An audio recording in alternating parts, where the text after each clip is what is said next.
a philosopher of a non-violent system of behavior in seeking to bring about social change for the advancement of justice and freedom and human dignity.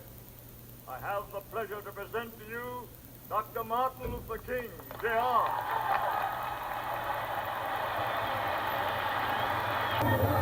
I am happy to join with you today in what will go down in history as the greatest demonstration for freedom in the history of our nation.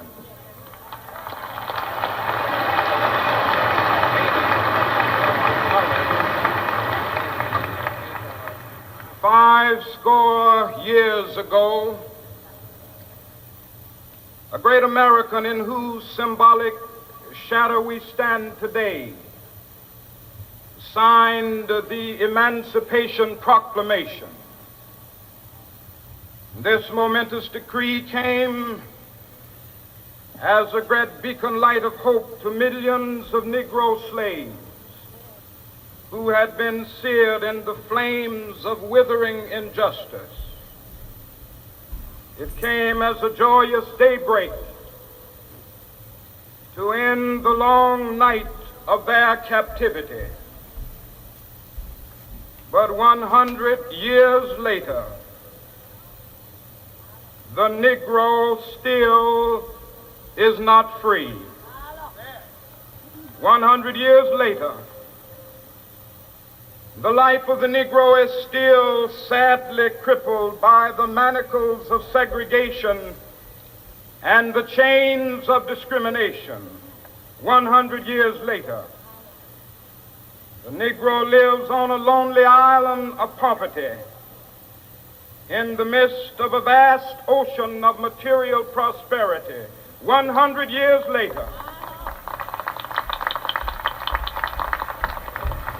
the Negro is still languished in the corners of American society and finds himself in exile in his own land.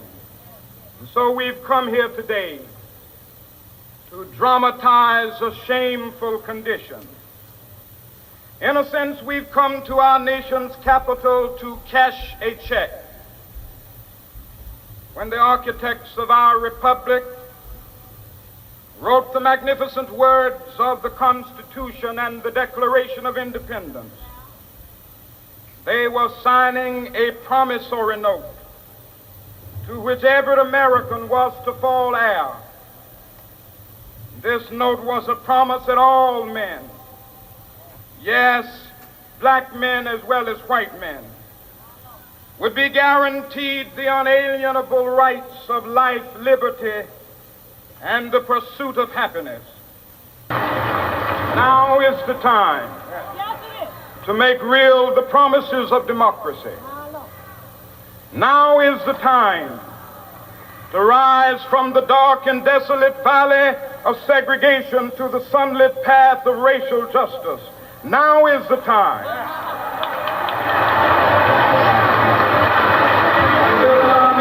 From the quicksands of racial injustice to the solid rock of brotherhood, now is the time. Make justice a reality for all of God's children. We must forever conduct our struggle on the high plane of dignity and discipline.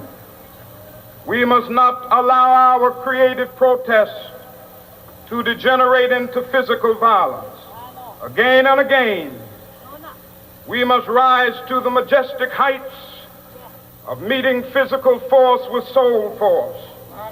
The marvelous new militancy which has engulfed the Negro community must not lead us to a distrust of all white people. For many of our white brothers, as evidenced by their presence here today, have come to realize that their destiny is tied up with our destiny.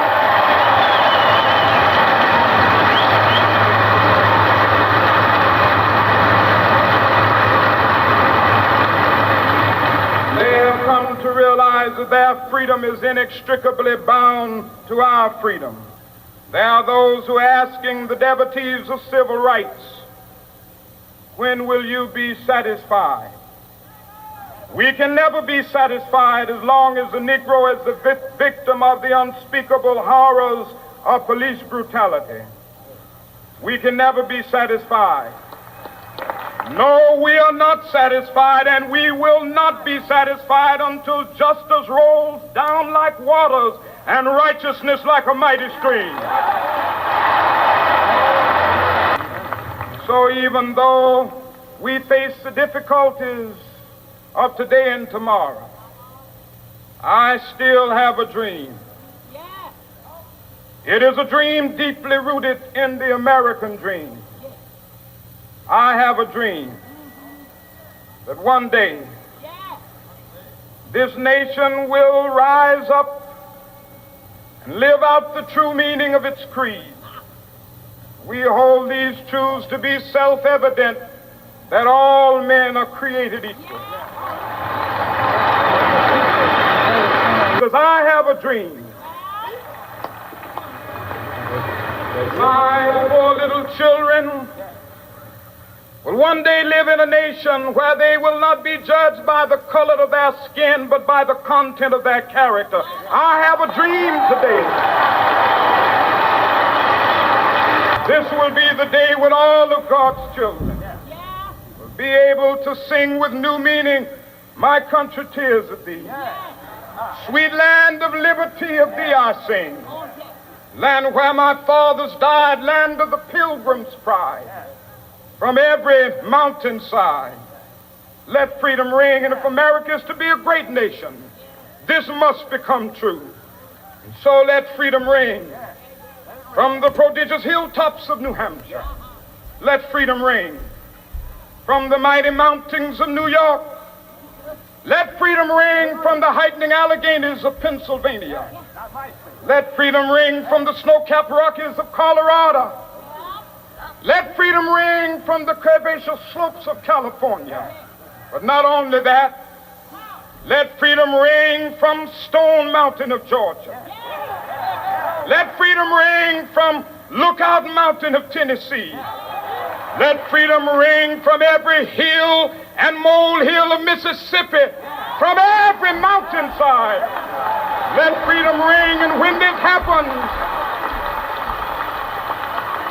when we allow freedom ring, when we let it ring from every village and every hamlet, from every state and every city, we will be able to speed up that day when all of God's children, black men and white men, Jews and Gentiles, Protestants and Catholics, will be able to join hands and sing in the words of the old Negro spiritual, "Free at last, free